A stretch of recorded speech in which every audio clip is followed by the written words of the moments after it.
অসুবিধা নেই, একটা শুনতে পাচ্ছেন কিনা বলেন। হ্যাঁ, সমবেত বন্ধুগণ, আপনারা অনেক দীর্ঘ বক্তৃতা শুনেছেন, কাজে পুনরাবৃত্তি না করেই আমি আমার কথা শুরু করি। আমাদের দেশের এক মনীষী বলেছেন যে বড় বড় বিদ্যালয়ে ছাত্রছাত্রীরা বিদ্যা শিক্ষা অতটা করে না যতটা অহংকার শিক্ষা করে। তা আমাদের ঢাকা বিশ্ববিদ্যালয়ে আমি পড়ি, এটা একটা বিরাট অহংকারের বিষয়। যা কারণ এখানে সবাই ভর্তি হতে পারে না। বিশ্ববিদ্যালয় কি আসলে আমরা সকলে একমত হব এমন কোনো কথা আমি বলবো না, আপনারা যার যার মত দিবেন। আমার মতে বিশ্ববিদ্যালয় হচ্ছে তার শিক্ষক মন্ডলী, কোন ধরনের শিক্ষক আছেন তার উপরে বিশ্ববিদ্যালয়ের নাম সুনাম নির্ভর করে, এবং প্রাচীন কাল থেকে, আজকে থেকে নয়। যখন বিশ্ববিদ্যালয় শুরু হয়েছে মরক্কোর ফেজ শহরে অথবা কায়রোতে অথবা পরে ইউরোপের নানা শহরে, সব জায়গাতে দেখা গেছে শিক্ষক মন্ডলীর আকর্ষণে নানা দেশ থেকে ছাত্রছাত্রীরা ছুটে আসতেন।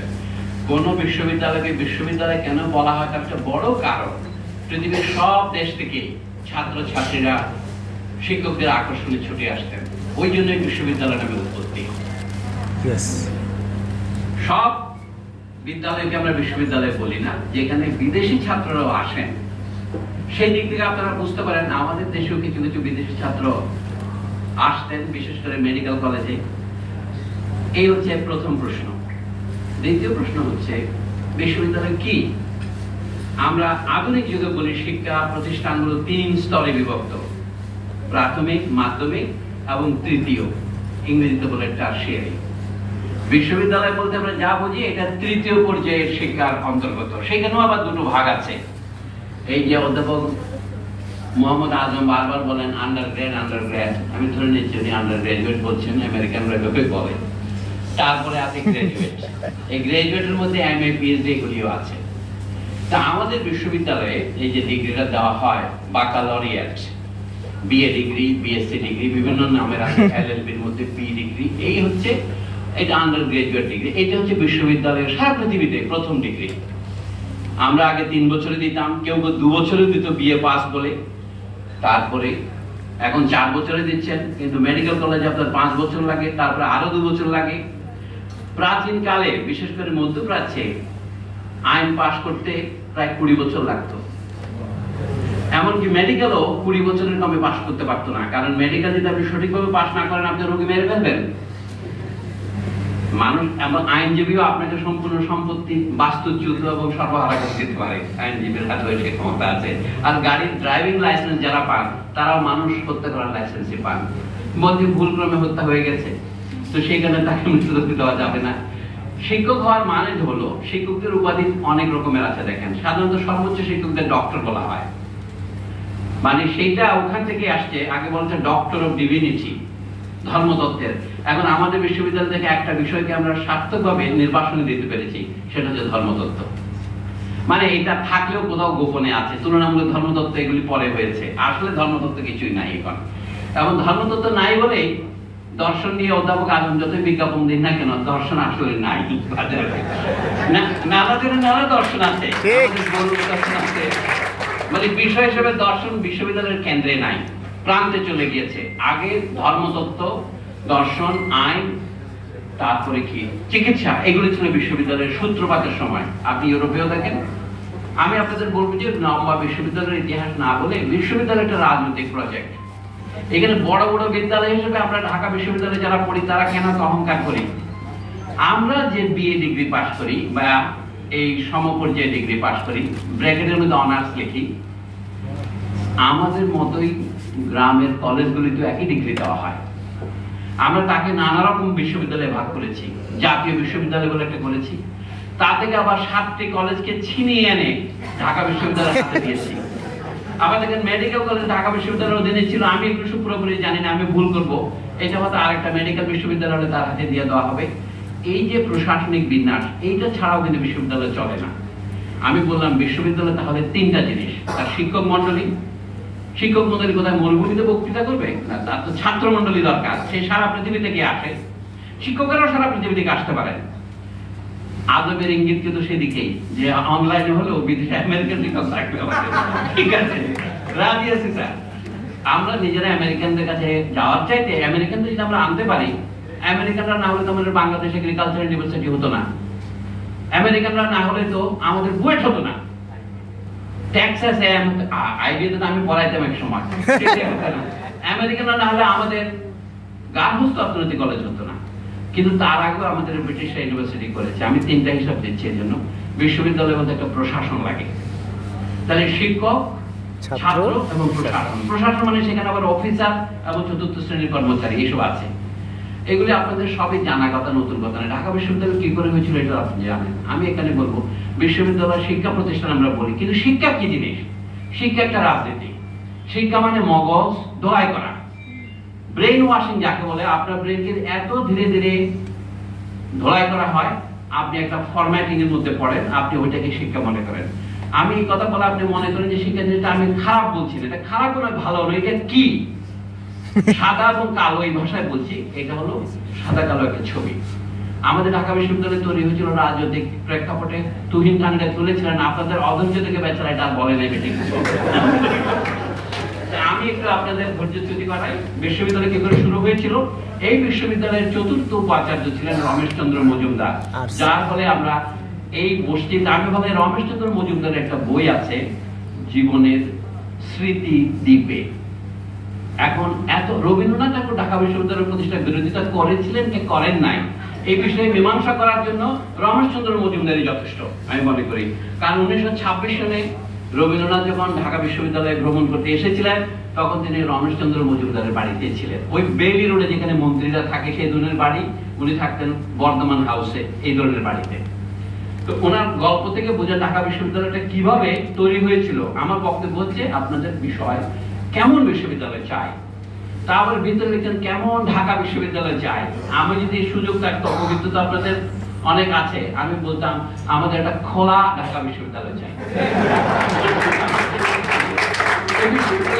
বন্ধ হয়, এটা তো চিরকাল খোলা থাকে। আচ্ছা, রমেশ বাবুর স্মৃতি কথা দেখেন। এই হল যার নামে দেওয়া হয়েছে, ইনি চতুর্থ ভাইস চ্যান্সেলর ছিলেন। তিনি শুরু থেকে ঢাকা বিশ্ববিদ্যালয়ের ইতিহাস বিভাগের অধ্যাপক এবং ঘটনা চক্রে প্রধান অধ্যাপক বা অধ্যক্ষ, তখন অধ্যক্ষ বলতো, হেড ছিলেন। তিনি বলছেন কলকাতা বিশ্ববিদ্যালয়ের অধ্যাপনা প্রায় 7 বছর পূর্ণ হবে এমন সময় ঢাকায় একটি বিশ্ববিদ্যালয় প্রতিষ্ঠার ব্যবস্থা হলো। এটা তার স্মৃতি কথা। আমার যে এডিশন আছে তাতে 42 পৃষ্ঠায়, কলকাতা থেকে 1978 বেরিয়েছে। সম্প্রতি ঢাকায় এটা পুনর্মুদ্রণ হয়েছে, কাজে আপনারা অনলাইনে না গিয়েও কিনতে পারবেন এটা। 1911 সালের ডিসেম্বর মাসে বঙ্গভঙ্গ রহিত হয় বটে, কিন্তু পূর্ব বাংলার বিক্ষুব্ধ মুসলমানদের মধ্যে একটি আন্দোলন চলতে থাকে। এই শব্দটা যদি রমেশ চন্দ্র মজুমদার না লিখে আমি বলতাম, আমাকে সাম্প্রদায়িক বলা হতো। সেখানে হিন্দু মুসলমানকে আনার দরকারটা কি? উনি তো এনেছেন। এই আন্দোলন বন্ধ করার উদ্দেশ্যে ইংরেজ সরকার এই বলে তাদের আশ্বাস দিলেন যে পূর্ববঙ্গের ঢাকা শহরে একটি বিশ্ববিদ্যালয় স্থাপন করা হবে। আমি বলছি কেমন বিশ্ববিদ্যালয় চাই বলতে গেলে বিশ্ববিদ্যালয় এখন কেমন আছে জানতে হবে, যদি সম্ভব হয় কেমন ছিল সেটাও জানতে হবে। মাত্র 100 বছরের ব্যাপার। তো সেইভাবে বিশ্ববিদ্যালয় ছিল তখন ক্লাস এটা বললেন 40 জন হবে, বাংলাদেশ গরিব দেশ। অধ্যাপক সাহেব ক্ষমা করবেন, আপনি কারণ মহাপরিচালক বলছি না, আপনি আমাদের মাননীয় অধ্যাপক। 40 জনের ক্লাস এগুলো পড়াশোনা হয় না, ক্লাসের সংখ্যা 10 জনের বেশি হতে পারবে না। ছিল তো এটাই, আমার বানানোর কথা নয়। ঢাকা বিশ্ববিদ্যালয় টিউটোরিয়াল ছাড়া কোনো লেখাপড়া হয় না। বিশ্ববিদ্যালয়ের শিক্ষক ছাত্রের যদি কোনো সম্পর্ক না হয় তাহলে সেটা বিশ্ববিদ্যালয় হবে না। এখন আমরা যেটা করছি, এটা গণফোরামে বক্তৃতা দেওয়া যায়, এটা অনলাইন বক্তৃতা দেওয়া যায়। অনলাইন ক্লাস কোনো ক্লাস কিনা সে তর্ক তোলা যায় আমাদের। এইটা নিউ লিবারালিজমের টেকনোলজিক্যাল রেভলিউশন, যার কারণে আপনি তার মধ্যে পলিটিক্যাল একটা এলিমেন্ট দিচ্ছেন। আমি সেটা বলছি একটু করে। মুসলমানেরা এতে খুবই খুশি হলেন বটে, কিন্তু হিন্দুদের মনে অসন্তোষ দেখা দেয়। এই কে হিন্দু কে মুসলমান নাম বলছি না আমি, রমেশ চন্দ্র মজুমদার বলছেন, যার সুনাম আছে অত্যন্ত বেশি পক্ষপাত দুষ্ট ইতিহাসবিদ আকারে। আচ্ছা, তো তিনি বলছেন তারা এর বিরুদ্ধে আন্দোলন শুরু করলেন। তারা মানে হিন্দুরা শুরু করলেন। হিন্দু মানে এখানে উনি যেটা মিথ্যা বলেছেন সেটা হচ্ছে কোন হিন্দু, বর্ণ হিন্দুরা শুরু করলেন। কিন্তু কান টানলে মাথা আসে যে গরিব দলিত হিন্দু, আজকের হরিজন, তারা ওদের পিছু নিলেন। এই হচ্ছে ইতিহাসের বিপদ। এটা হচ্ছে কখন খেলাফত অসহযোগ আন্দোলন পুরোদমে চলেছে দেশে। আপনারা জানেন 18 থেকে 20 এটা ছিল সারা পৃথিবীতে বিপ্লবের যুগ। রুশ বিপ্লব হয়েছে, ইতালিতে রুশ বিপ্লব বিরোধী ফ্যাসিবাদী বিপ্লব হয়েছে। সেই সময় ভারতবর্ষে রবীন্দ্রনাথের বিশ্ববিদ্যালয় শান্তিনিকেতন শুরু হয়েছে, যার মার্কার মধ্যে এখনো আছে স্বস্তিকা চিহ্ন, যেটা নাৎসিদের চিহ্ন। এবং ঢাকা বিশ্ববিদ্যালয় তখনই প্রতিষ্ঠিত হয়েছে। আপনি সেই ঘটনাটা বাদ দেবেন না। 1921 সন, সে সাংঘাতিক বিপ্লবের সময় রুশ বিপ্লবের বিরুদ্ধে সারা পৃথিবীতে খ্রিস্টান জিহাদ শুরু হয়েছে। লাভ জিহাদ নয়, এটা হচ্ছে অন্য জিহাদ। সাধারণত যারা রাজনৈতিক আন্দোলন থেকে দূরে থাকতেন তারাও এবার এই প্রতিবাদ আন্দোলনে যোগ দিলেন ঢাকা বিশ্ববিদ্যালয় প্রতিষ্ঠার বিরুদ্ধে। এখানে কোথাও রবীন্দ্রনাথ যোগ দিয়েছেন তিনি বলেন নাই। রবীন্দ্রনাথ তার বাড়ি দেশে ছিলেন 6 বছর পরে। অনেকে যুক্তি সহকারে বলে, আমার বন্ধু সৌমিত্র শেখর বলতেন, রবীন্দ্রনাথ যে ঢাকা বিশ্ববিদ্যালয়ের বিরোধিতা করেছেন একটি প্রমাণ কেউ দিতে পারবেন? কথাটা সঠিক, কোনো প্রমাণ নাই, কিন্তু ঢাকা বিশ্ববিদ্যালয়ের পক্ষে উনি কিছু বলেছিলেন। রবীন্দ্রনাথের শুধু ছোট চিরকুট পর্যন্ত রক্ষা পেয়েছে। কোথাও কিনা এমন প্রমাণ নেই যে তার যে বন্ধুরা ঢাকা বিশ্ববিদ্যালয়ের বিরোধিতা করছেন তাদের বিরোধিতা করে রবীন্দ্রনাথ কোথাও কোথাও বিবৃতি দিয়েছেন বা চিঠি লিখেছেন, আমি পাইনি। যারা কারা, এদের মধ্যে বিশেষ উল্লেখযোগ্য হলেন রাস বিহারী ঘোষ এবং গুরুদাস বন্দ্যোপাধ্যায়। আপনারা অনেকে এদের চেনেন। রাস বিহারী ঘোষ ছিলেন তৎকালীন শ্রেষ্ঠ আইনজীবী কলকাতা, আর গুরুদাস বন্দ্যোপাধ্যায় ছিলেন কলকাতা বিশ্ববিদ্যালয়ের আদি ভাইস চ্যান্সেলরদের একজন, মানে আশুতোষের আগে। এবং রবীন্দ্রনাথের গুরু ছিলেন গুরুদাস বন্দ্যোপাধ্যায়। রবীন্দ্রনাথের বিখ্যাত প্রবন্ধ শিক্ষা ফের ফের 1893 লেখা, এইটার সভাপতিত্ব করেছিলেন এই গুরুদাস বন্দ্যোপাধ্যায়। তাদের প্রধান যুক্তি হলো এই যে প্রশাসন ক্ষেত্রে বঙ্গভঙ্গ রহিত হয়েছে বটে, কিন্তু তার বদলে এখন সাংস্কৃতিক বিভাজন করা হচ্ছে, বিভাগ করা হচ্ছে, ফলে এতে আরো গুরুতর বিপদের সম্ভাবনা রয়েছে। ক্রমে এই আন্দোলন তীব্র আকার ধারণ করলে বড়লাট লর্ড হার্ডিঞ্জ 1912-13 সনের দিকের কথা এটা। লর্ড হার্ডিঞ্জ হিন্দুদের এই বলে আশ্বাস দিলেন যে তাদের এমন আশঙ্কার কোনো কারণ নেই, কারণ ঢাকায় যে বিশ্ববিদ্যালয় হবে তার ক্ষমতা এবং অধিকার ঢাকা শহরের 10 মাইল পরিধির মধ্যেই সীমাবদ্ধ থাকবে। এই হচ্ছে সেই হার্ডিঞ্জ যার নামে পদ্মার উপর হার্ডিঞ্জ ব্রিজ হয়েছে। 1915 সালে যে বিজ্ঞাপন দেওয়া হতো, হিন্দু এবং মুসলমান সন্ত্রাসবাদীরা সাবধান, ইংরেজ যদি এই সরকার এখান থেকে চলে যায় কে হার্ডিঞ্জ ব্রিজ করবে, এটা বিজ্ঞাপন ছিল তখন। তো এখন বলুন, এই সংকীর্ণ পরিধির বাইরে সমগ্র পূর্ব বাংলা পূর্বের মতোই কলকাতা বিশ্ববিদ্যালয়ের অধীনে থাকবে। তারপর এই নতুন বিশ্ববিদ্যালয় পরিকল্পনা করার জন্য একটি কমিটি নিযুক্ত হয়। এই সময় থেকে ভারত সরকার এই বিশ্ববিদ্যালয়ের জন্য প্রতি বছর 5 লক্ষ বা তারও কিছু বেশি টাকা আলাদা করে রেখে দিতেন। এই গল্পের পরের অংশ হচ্ছে মহাযুদ্ধ। প্রথম মহাযুদ্ধ ইউরোপে, যেটাকে তখন শুধু দি গ্রেট ওয়ার বলা হতো। প্রথম নাম তো দেয় না, কারণ দ্বিতীয়টা হওয়ার আগে প্রথম হবে কিভাবে। 1918-19 সনের দিকে বিশ্ববিদ্যালয় প্রতিষ্ঠার উদ্যোগ নেওয়া হলো। 20 সনের দিকে বাংলাদেশে তখন নির্বাচন হয়েছে। 19 সনের ভারত শাসন আইন অনুসারে বাংলা সরকারের শিক্ষামন্ত্রী হয়েছেন প্রভাস মিত্র নামে এক ভদ্রলোক। তো তখন কথা হলো বিশ্ববিদ্যালয়ের জন্য ঘর বাড়ি কোথায় পাওয়া যাবে। প্রদেশ করার পরে যে সেক্রেটারিয়েট হয়েছিল, যেমন কার্জন হল, এগুলো বিশ্ববিদ্যালয়কে দেওয়া হবে। প্রত্যেক বছর 1912 সন থেকে 5 লাখ করে টাকা রেখে দেওয়ার ফলে প্রায় 55 লাখ টাকা বাংলা সরকারের ভান্ডারে জমা হয়, যেটা বিশ্ববিদ্যালয়ের টাকা।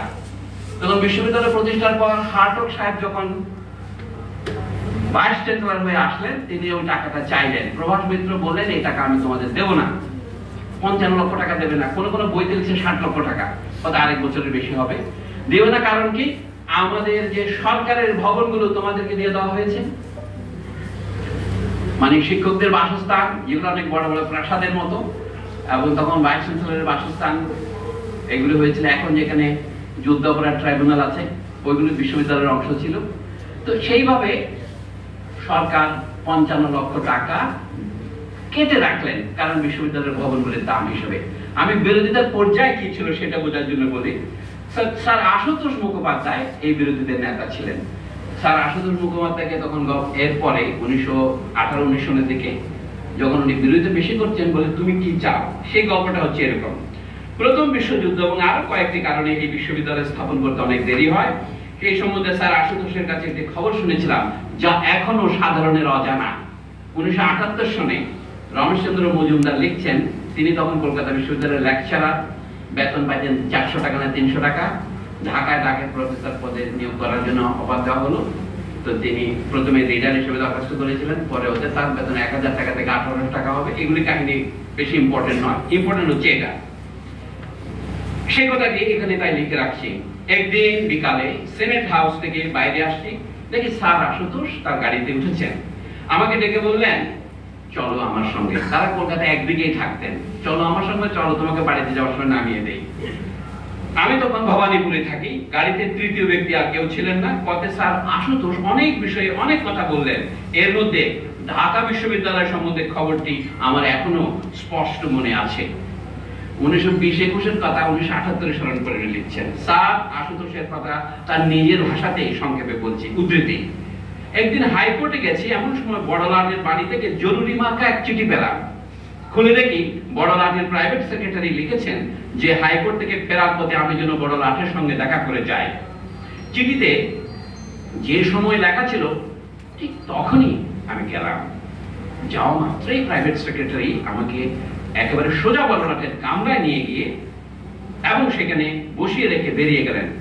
বড়লাট ঘরে ঢুকে দু এক কথা করে আমাকে বললেন, দেখো এই ঢাকা বিশ্ববিদ্যালয় নিয়ে তোমরা খুব উত্তেজনার সৃষ্টি করছো। এই বিশ্ববিদ্যালয় আমরা করবই, কিন্তু আমি গোলমাল ভালোবাসি না। এগুলো ইংরেজির অনুবাদ, তো মানে মনে করছি আমি ডিস্টার্বেন্স পছন্দ করি না। এই বিরোধী দলের মধ্যে তুমি যে একদম প্রধান তা আমি জানি, এবং তোমার প্রতিবাদকে আমি ভয় করি আশুতোষ। তুমি তো জানো আমি কূটনীতি বিভাগে ছিলাম, ডিপ্লোমেসি ডিপার্টমেন্টে। কাজ উদ্ধারের রীতি আমার ভালোই জানা আছে। তোমাকে আমি সোজাসুজি জিজ্ঞাসা করছি, তোমরা কলকাতা বিশ্ববিদ্যালয়ের জন্য কি পেলে? তোমার কলকাতা বিশ্ববিদ্যালয়ের জন্য তুমি কি পেলে? এই প্রতিবাদ বন্ধ করতে রাজি আছো? বলতো। আমি এর জন্য যথোচিত মূল্য দেব। কি মূল্য দেবেন? হঠাৎ এই প্রস্তাব শুনে আমি প্রথমে কিছু স্থির করতে পারলাম না। এর স্যার আশুতোষ বলছেন, তার উদ্ধৃতি। কিন্তু বড়লাট চাইলেন যে আমি যেন তখনই এর একটা জবাব দিই। বাইরে গেলে অন্য লোকের সঙ্গে পরামর্শ করে হয়তো আমার মতিগতি বদলে যেতে পারে। আমি কিছুক্ষণ চুপ করে থাকলাম, ভাবলাম কি বলি।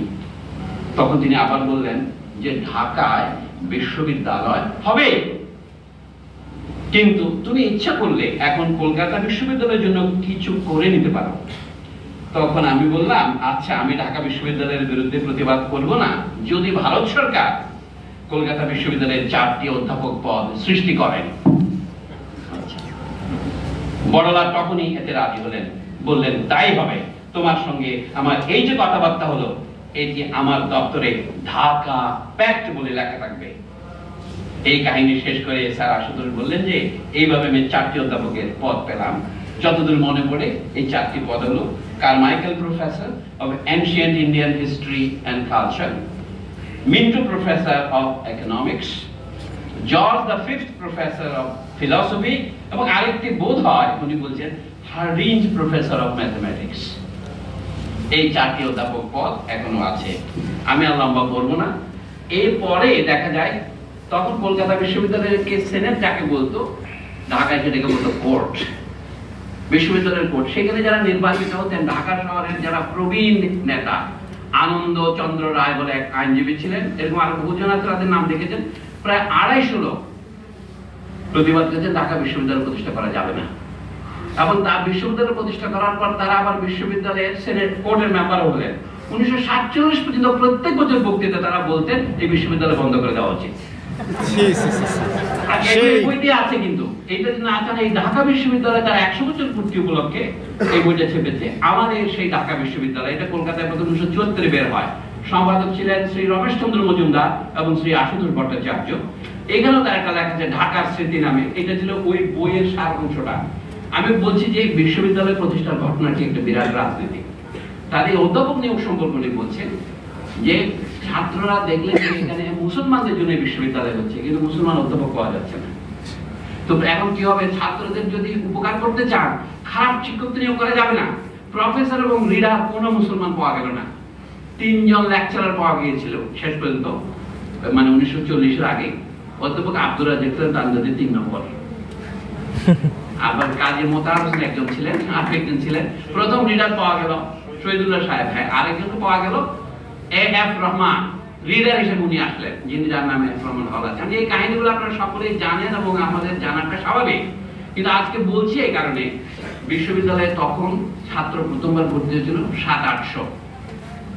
1947 পর্যন্ত বিশ্ববিদ্যালয়ের ছাত্র সংখ্যা সর্বোচ্চ ছিল 1000। ছোট বিশ্ববিদ্যালয় ছিল, কিন্তু এই বিশ্ববিদ্যালয় 1952 সনের পরে ছাত্র বাড়তে থাকলো, অনেক অধ্যাপক একযোগে ঢাকা বিশ্ববিদ্যালয় ত্যাগ করলেন, ফলে বিশ্ববিদ্যালয়ের শিক্ষক শূন্যতা দেখা দিল। কলকাতা থেকে কিছু অধ্যাপক আসলেন বটে, 1950-এ যেমন আবু মোহাম্মদ হবিবুল্লাহ কলকাতা বিশ্ববিদ্যালয় থেকে আসলেন, এরকম একটা দোলাচল হলো, কিন্তু তাতে বিশ্ববিদ্যালয়ের মান অনেকেই বলছেন পড়ে গেল, কেউ কেউ চলে যাননি।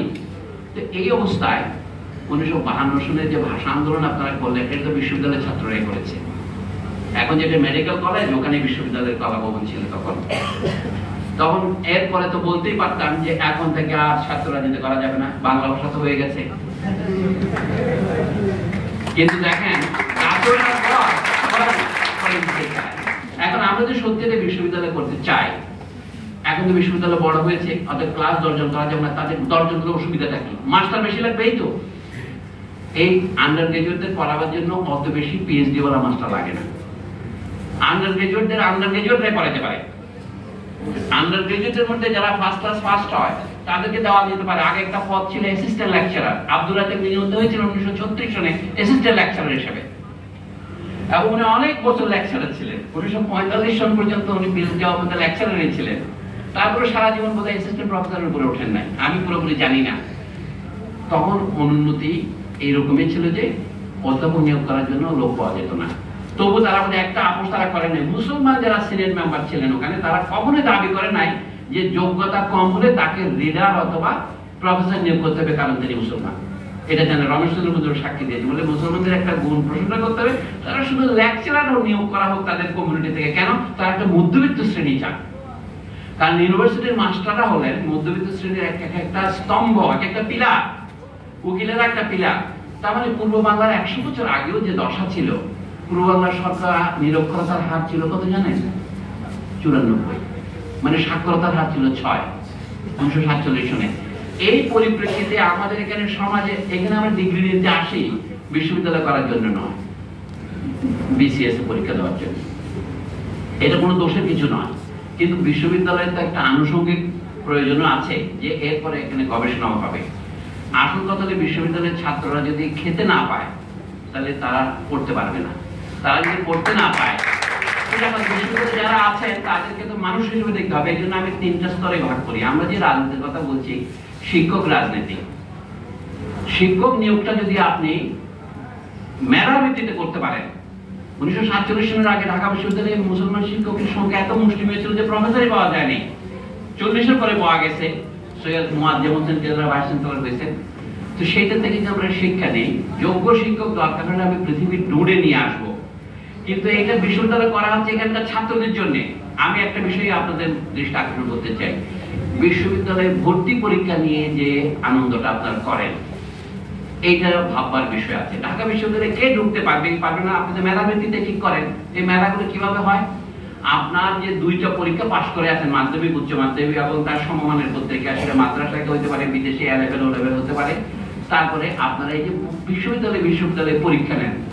আমি ঢাকা বিশ্ববিদ্যালয়ের কয়েক অধ্যাপক সাথে আলাপ করেছিলাম এক সময়, তাহলে না আমাদের বিশ্ববিদ্যালয়ের মান খারাপ হয়ে যাবে যদি আমরা উচ্চ পদ্ধতিতে যাই। তো আপনার সে যে মেট্রিক পাস করেছে দেশের 10টি বোর্ডের একটি থেকে, তাতে মান খারাপ হয়ে যায় না? আপনি কি বলতে পারবেন শুধু ঢাকা বোর্ডের ছেলে মেয়েদের ঢাকা বিশ্ববিদ্যালয়ে ভর্তি করাবো? এটা বলতে মানবেন আপনারা? না, আপনারা মানবেন না। ঢাকা বোর্ড কেন, দেশের 10টি শিক্ষা বোর্ডের সব ছাত্রছাত্রী এখানে ভর্তি হবে। কি চান আপনি? ডিস্টার্ব করতেছে না, না, কাজের মধ্যে এত ডিস্টার্ব করলে কেমন করে হবে? আমি তো কাজ করছি, এটা কথা বলা যায়। তো ঢাকা বিশ্ববিদ্যালয়ে যারা পড়তে এসছেন তারা শুধু ঢাকার ছাত্র হবেন না, সারা বাংলাদেশ থেকে হবেন। যদি আপনি মনে করেন এইটাকে যদি আপনি বিশ্ববিদ্যালয় করতে চান, বিদেশি ছাত্ররা ভর্তি হতে হলে কি করবেন? আপনার একটা পলিসি টাকা উচিত, তাহলে বিশ্ববিদ্যালয় হবে কি করে? যদি প্রাচীনকালের বিশ্ববিদ্যালয়ের সাথে তুলনা করেন, আপনার তো অন্য দেশের লোকজনকেও বিশ্ববিদ্যালয়ে পড়তে দিতে হবে। আমরা একসময় প্যালেস্তাইনি ছেলে মেয়েদের পড়তে দিয়েছি, অল্প স্বল্প বিদেশে আফ্রিকান ছাত্ররাও তো আসে। এই কথা বাদ দিলাম, দেশের কথায় আসেন। এই ভর্তি পরীক্ষা যে যাচাই করেন, তাহলে আপনার দেশে এসএসসি পরীক্ষা নেন, আপনার দেশে এসএসসি পরীক্ষা নেন, সেখানে আপনি ধরে নিচ্ছেন নকল হয়, তাহলে আপনার গোটা দেশ তো নকলের উপর প্রতিষ্ঠিত। তো বিশ্ববিদ্যালয়ে ভর্তির সময় এসে কেন আপনি এটা পরীক্ষা করেন? একজন ছাত্রকে 5 জায়গায় 10 জায়গায় যে পরীক্ষা দিতে হয়, বিশেষ করে ছাত্রীদের ঢাকা থেকে গিয়ে রাজশাহীতে পরীক্ষা দিচ্ছে, রাজশাহী থেকে গিয়েছে ময়মনসিংহে পরীক্ষা দিচ্ছে, ঢাকায় দিচ্ছে। এই যে একটা অবিচার, আপনারা বৈষম্য বিরোধী ছাত্র আন্দোলন করেন, এর যে বড় বৈষম্য কি হতে পারে? একজনকে একবারের বেশি পরীক্ষা দিতে হবে কেন? আপনি যে কোনো বিশ্ববিদ্যালয়ে একটা পরীক্ষা দেন, সেইটার মান যোগ করে আপনি অন্য বিশ্ববিদ্যালয়েও তাকে ভর্তি করা যাবে কি যাবে সেটা মান করতে পারেন। একটা ন্যাশনাল পরীক্ষা সিস্টেম থাকতে হবে। আপনারা এত বেশি আমেরিকানদের নকল করেন, এত কৌশলপত্র করেন, এত ইউজিসি করেন। ইউজিসি কৌশলপত্র লিখছে, তার একটা লাইন ইউজিসি লিখেছে।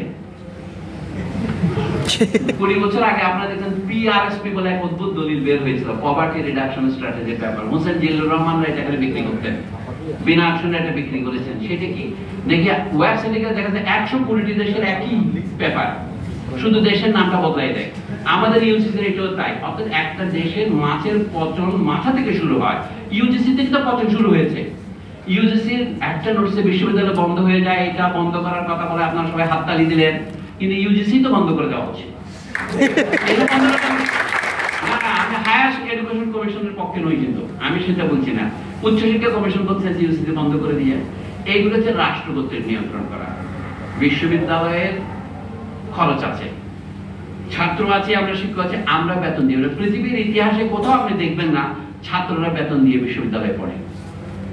আমরা তো বিশ্ববিদ্যালয়ের ইতিহাস কিন্তু ইউরোপ পর্যন্ত জানি, কারণ আমাদের দৃষ্টি তো হ্রস্ব। আমরা বড় জোর ইটালি, ফ্রান্স, ইংল্যান্ডের ইতিহাসকে আমাদের ইতিহাস বলে মনে করি। আমাদের শিশির ভট্টাচার্য যেটা বই লিখেছেন, কিচ্ছু না জেনে বিশ্ববিদ্যালয়ের ইতিহাস, he knows next to nothing of the history of universities in the world। আমি লিখে ফেলেছি, একটা বই পড়ে লিখে স্বীকার করছে আমি একটা বই পড়ে লিখে ফেলেছি। আশ্চর্য। আবার এই বই প্রথম প্রকাশনের মতো প্রকাশনীতে বের হয়েছে, আপনারা পড়ে দেখেন, he has absolutely no idea। All of a sudden at the end of the 11th century 12th century উনি বলছেন যে বিশ্ববিদ্যালয় শুরু হয়েছে ইউরোপে। কেন শুরু হয়েছে উনি কারণ জানেন না। অর্থাৎ স্বয়ম্ভু এটা হতে পারে না, এটা হতে পারে না। তার আগে 500 বছর অন্তত 600 বছর মুসলমান মাগরেবে, যেটাকে আমরা বলি পশ্চিম আফ্রিকা, উত্তর আফ্রিকা, সেখানে বিশ্ববিদ্যালয় চর্চা ছিল। মালি, ঘানা, সংগা এম্পায়ারের টিম্বাকটুতে, ফেজে, আপনার কায়রোতে, যেন ওগুলো পৃথিবীর অংশ নয়, ওই ইতিহাস যেন পৃথিবীর ইতিহাস নয়। সেখানেই যে বিশ্ববিদ্যালয় শিক্ষা ছিল, সেখানে বলছে সেখানে ছাত্রদের ক্লাসের সংখ্যা 20 জনের বেশি হতো না। হোস্টেল কিভাবে হতো? বিশ্ববিদ্যালয় ছিল কি এক একটা হলে সর্বোচ্চ 150 জন, সর্বনিম্ন 60 জন ছাত্র থাকতো। বিশ্ববিদ্যালয়ের লিভিং কোয়ার্টার। তার কিছু নমুনা দেখেন আমাদের ময়নামতিতে বৌদ্ধ বিহারে যে শিক্ষাশ্রম ছিল, সেখানে 110 জনের কোঠরি ছিল। কারণ প্রকৃতির একটা সীমা আছে, আপনি কত বছর পড়াতেন, মানুষ কত বছর বাঁচে। এখন আমাদের গড় আয়ু বেড়েছে বলছে, কিন্তু মানুষের অ্যাটেনশন স্প্যান এত লম্বা বক্তৃতা দেওয়া ঠিক না। মানুষ ইয়া হয়ে যায়, বুঝতে পারছেন না? একটা সময়ের কথা আমরা শুনতে পারি না। ক্লাসেও এতগুলি ছাত্রছাত্রী হলে আপনি পড়াবেন কি হবে? এই যে অনেক বলে হারবার্ডেও 600-700 ছাত্রের উদ্দেশ্যে সকালবেলা বক্তৃতা দেয়। এগুলো হচ্ছে রেস কোর্স, ঘোড়দৌড় করা। আমিও ক্লাসে গিয়েছিলাম, অনলাইনে বক্তৃতা সেরকমই। ছাত্র শিক্ষকের সম্পর্ক ছাড়া কোনো লেখাপড়া হয় না। মানে নলেজ ইজ ট্রান্সমিটেড লাইভ, যেটাকে আপনার একটা পরীক্ষার নাম ভাইবা বসে বলেন না, জীবন্ত গলায় পরীক্ষা। জীবন্ত গলায় পরীক্ষা আর অনলাইনের মৃত পরীক্ষা এক পরীক্ষা নয়। আপনি হয়তো মনে করতে পারেন আমি কিন্তু শিক্ষায় মনে করি না, ওটা ইনফরমেশন ট্রান্সমিশন। শিক্ষার ইনফরমেশন ট্রান্সফার করা এক জিনিস নয়। শিক্ষা মানে হচ্ছে যেখানে আদান প্রদান হয়, ওখানে আদান প্রদান হয় না, একটা প্রদানই হয় শুধু, কোনো আদান হয় না। এই জন্য আমিও লম্বা কথা বলবো না। বিশ্ববিদ্যালয়কে যদি একটা চালাতে হয় তাহলে টাকা পয়সা লাগবে। আমি পৃথিবীর ইতিহাসে কোথাও জানতাম না যে ওখানে টাকা দেওয়াতে, ইউরোপেই প্রথমে টাকা দেওয়ার প্রচার শুরু হয়েছে। এই জন্য তো ইউরোপ সফল হয়েছে। তো টাকাটা আসতো কোথায়? বড় বড় মানুষ এবং রাজা বাদশাদের পরিবার থেকে ওয়াকফ সম্পত্তি, ইংরেজি বলে এন্ডাওমেন্ট দেওয়া হতো। সেটা থেকে ছাত্রছাত্রীদের খাবার খরচ হতো, তাদেরকে মনিটারি অ্যালাউন্স দেওয়া হতো। আপনারা প্রমাণ ছাড়া আমি প্রমাণ দিতে পারি। আজকে এটা সেমিনার নয়, শুধু আমি যেটা ঘোষণা করে যাচ্ছি, এটা অনুসন্ধান যারা করতে চান আমি প্রমাণ দেখাবো। সমস্যা হচ্ছে তাহলে ছাত্রছাত্রীদের এই খরচ যখন বিশ্ববিদ্যালয় থেকে দেওয়া হচ্ছে, তখন একটা সমস্যা ছিল, বিশ্ববিদ্যালয়গুলো ছিল সীমিত, অনেক কম মানুষ পড়তো। এখন আমরা তো মাস এডুকেশনের যুগ হয়েছে। তো আমরা এখন মাস আর মৌলিকের পার্থক্য ভুলে গিয়েছি, মাস আর মানবের পার্থক্য ভুলে গিয়েছি। আমাদের কনস্টিটিউশনে কথা লেখা আছে মৌলিক অধিকার। আমাদের অধিকাংশ থেকে শিক্ষিত লোক বলে মানবাধিকার। সে মানবাধিকার আর মৌলিক অধিকারের পার্থক্য বোঝে না। মানবাধিকার যে মৌলিক অধিকারের একটি অবমাননা, সেটাও সে জানে না। এবং তারপরে সে বলে গণ অধিকার পরিষদ। এখন দেখ, অর্থাৎ মানুষের মানে যখন ডিজেনারেশন হয় এটা মাথা থেকে শুরু হয়। আমি সেটা আসতেছি। বিশ্ববিদ্যালয়ের শিক্ষা কি শিক্ষা? এটা তৃতীয় পর্যায়ের শিক্ষা। তার মধ্যে আবার উচ্চ ও নিম্ন আছে। এই নিম্ন পর্যায়টাকে আমরা পেশাগত শিক্ষা, বিসিএস হবেন, ডাক্তার হবেন, ইঞ্জিনিয়ার হবেন। প্রকৃত বিশ্ববিদ্যালয়ের শিক্ষা এর পরেই শুরু হয়।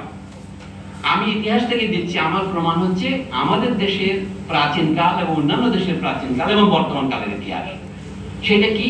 বিশ্ববিদ্যালয়ের শিক্ষা টারশিয়ারি পর্যায়ে আমরা কি শিখি? আমরা বিভিন্ন বৃত্তিগত শিক্ষা দেব। কিন্তু বর্তমানে পৃথিবীর যেটা মান, ইউরোপীয় মান, সেটা হচ্ছে কি প্রত্যেক মানুষই মেধাবী। সুতরাং পেশাগত শিক্ষার জন্য আপনার ভর্তি হওয়ার যোগ্যতার জন্য আপনার কোনো মেধার পরীক্ষা দিতে হবে না, তবে আপনাকে পয়সার পরীক্ষা দিতে হবে। এই কথা আমি আর বহু বক্তৃতায় বলেছি, আরেকবার বললে হতো। আশা করি আপনারা পুনরাবৃত্তির দোষের মধ্যে দোষী করবেন না। প্রাথমিক শিক্ষা বর্তমান জাতিসংঘের ঘোষিত মান অনুসারে প্রাথমিক শিক্ষা হবে অবৈতনিক, উচ্চ মাধ্যমিক পর্যন্ত শিক্ষা হবে অবৈতনিক। তবে প্রাথমিক শিক্ষা জাতিসংঘের মতে বাধ্যতামূলক হওয়া উচিত, এবং জাপানের মতো কোনো কোনো দেশ এটা নবম শ্রেণী পর্যন্ত বাধ্যতামূলক করছে। মানে বাধ্যতামূলক মানে হচ্ছে আপনাকে পড়তেই হবে, নাহলে মামলা করা যাবে আপনার বাবার বিরুদ্ধে। তারপরে স্কুল, যেহেতু প্রাইমারি স্কুল 30 রকমের, কি করবেন? যে কোনো একটাতে গেলেই হবে। আর যদি আপনি কোনো স্কুলে দিতে না চান, আপনার বাড়িতে পড়াবেন, আপনি যে পড়াইছেন সেটা প্রমাণ দিতে হবে। ওই যে ডেথ সার্টিফিকেটের মতো এডুকেশন সার্টিফিকেট দিতে হবে, তাহলে আপনি মামলা থেকে মুক্ত হবেন। তবে ইন্টারমিডিয়েট পর্যন্ত শিক্ষা জাতিসংঘের মান অনুসারে সম্পূর্ণ অবৈতনিক হওয়া উচিত। সেখানে মেধার প্রশ্ন নাই, পয়সার প্রশ্ন নাই। পয়সার প্রশ্নটা আসবে এর পরে, যেহেতু জাতিসংঘ বলেছে বৃত্তি এবং পেশাগত শিক্ষা পয়সা ছাড়া, এই কথা